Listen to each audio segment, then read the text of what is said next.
Thank you everyone for joining us for our thesis versus non-thesis webinar as part of our Preparing for Graduate School series of webinars here at IRF Fulton Schools of Engineering at Arizona State University. I want to start off by congratulating you on your admission to one of our graduate programs here within the Fulton Schools. We are very excited to have you join our Fulton Schools family here at Arizona State University and hope that you are just as excited as we are. I want to introduce myself. My name is Anka Castillo. I'm the Associate Director for our Engineering Student Recruitment and Outreach team with Fulton Schools of Engineering. And in this webinar, we also have our Assistant Dean of Graduate Programs. Hi, my name is Patrick Phelan, and as Anka mentioned, I'm the Assistant Dean for Graduate Programs in Engineering. I'm also a professor of Mechanical and Aerospace Engineering. So, all of you have been admitted to our master's program, and some of you may be wondering, well, why was I admitted to the non-thesis track? I applied for a thesis, but yet I've been admitted to the non-thesis track. Well, it turns out all master's students are admitted to the non-thesis track by default. So don't feel bad if that's your situation, because that's literally the situation for all of our master's students. But that can be changed after you arrive on campus. And so that's what we're going to explain here during this webinar. So first of all, let's take that upper default route. So the non-thesis. So if you've been admitted to this default non-thesis option. So what does that mean to you? Well, depending upon your program, that means you'll either be doing a portfolio or a comprehensive exam at the end of your master's studies. So a portfolio is a comprehensive, broad overview of all the work that you've accomplished during your master's studies. And this is usually taken from the coursework that you've been doing as part of your master's. The comprehensive exam, on the other hand, is only offered in electrical engineering. And so this is essentially what it sounds like. You have to take a test during your final semester of your studies, and you have to pass that test in order to receive your master's degree.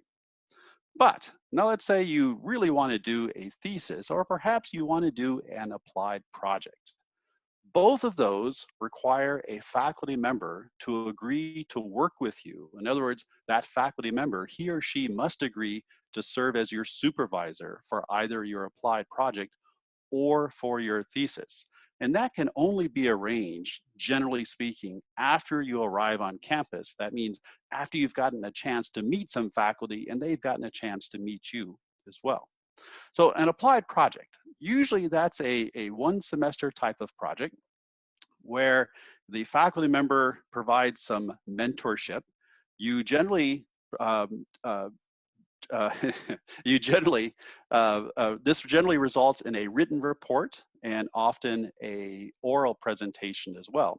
But it's not to the same extent as a thesis. So in other words, it can be perhaps more design related, or it can still be research related, but the expectations are not as much as what is expected of a master's thesis. Now, a master's thesis, on the other hand, we expect you to engage in some original research. So what we really want to see is that there is a publication. So in other words, there is a journal, a refereed journal article that comes out of your master's thesis. Your faculty advisor, should you have one, is very interested in working with you to publish your work. And so not only will that faculty member's name be on that publication, but also your name, and typically the student's name comes first. So the thesis can be a good option, especially if you're considering a PhD, but it's not essential. So for the non-thesis option, this means you're in fact going to take more classes than you would if you were going to do a thesis. So a typical master's degree requires 30 credit hours. And so that means typically that's the equivalent of 10 classes, because each class is equivalent to 3 credit hours.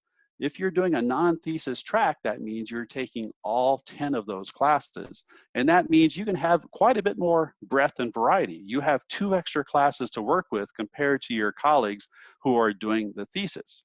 This may also give you time to spend your attention on other activities, such as entrepreneurship, for example. And as part of a non-thesis track, I've mentioned before, this could mean a portfolio. An applied project is, strictly speaking, also considered to be non-thesis, but it's kind of somewhere between the non-thesis and the thesis.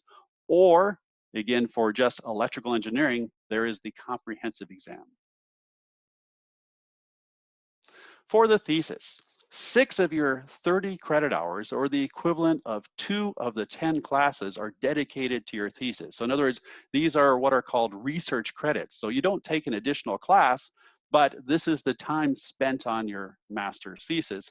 And usually the master's thesis requires perhaps 2 semesters or more of your time.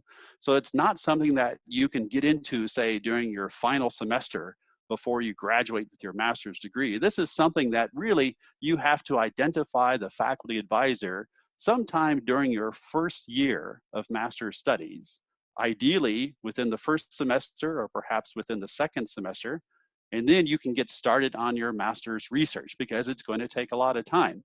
It is, of course, research-based. And as I mentioned earlier, the expectation is actually pretty high. We expect this to lead to at least 1 scientific publication. Now, this can be ideal if you have a particular interest. So you're looking to research some topic that may help you to get a particular job, for example, or to otherwise personalize your program. And as I mentioned earlier, this is also useful if you're thinking about pursuing a PhD at some point in the future. This gives you a good exposure to doing research. So what is doing research all about? Well, that means focusing on a single problem, really dedicating a lot of time and effort to that problem, and then finally writing a relatively long document, probably the longest report you've ever written to this point. So, a typical master's thesis is, say, 50 pages or more, right? So this is a pretty large undertaking. And again, it is good practice if you're thinking about doing a PhD in the future. So a few additional things. So most of our programs, in fact, allow you to elect to do a thesis, right? But again, very, very importantly, you have to have a faculty member who agrees to serve as your thesis supervisor. But whether or not you do a thesis or a non-thesis, these are all beneficial to your career. There are advantages of doing a thesis. As I mentioned, you get exposed to research, but there are also advantages of not doing a thesis. If you don't do a thesis, you can take more classes. You have more time to do other things.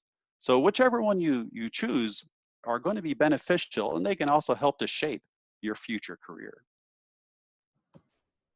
Well, thank you, Pat, for that wonderful information. So there might be questions from students that we have received asking how or what method is most advised in selecting a faculty member or asking a faculty member to serve as a thesis supervisor. What would you advise students when they're wanting to pursue a thesis and they're getting on campus to identify and have that conversation with that faculty member? Yeah, it is very important, in fact. And so obviously it's someone that you think that you can work with, right?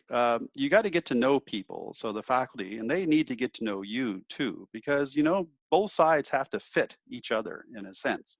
So it's someone that you feel comfortable with. That's important. Of course, it's got to be someone who's doing research in an area that you're interested in as well, right? Because you both have to agree upon this topic. At times, the faculty member may have a funded research project that can help support your thesis research. At other times, they don't. And in fact, at other times, this is a way for them to generate new data or new results that can help them to get future research funding. So however you do this, it is indeed a very important consideration.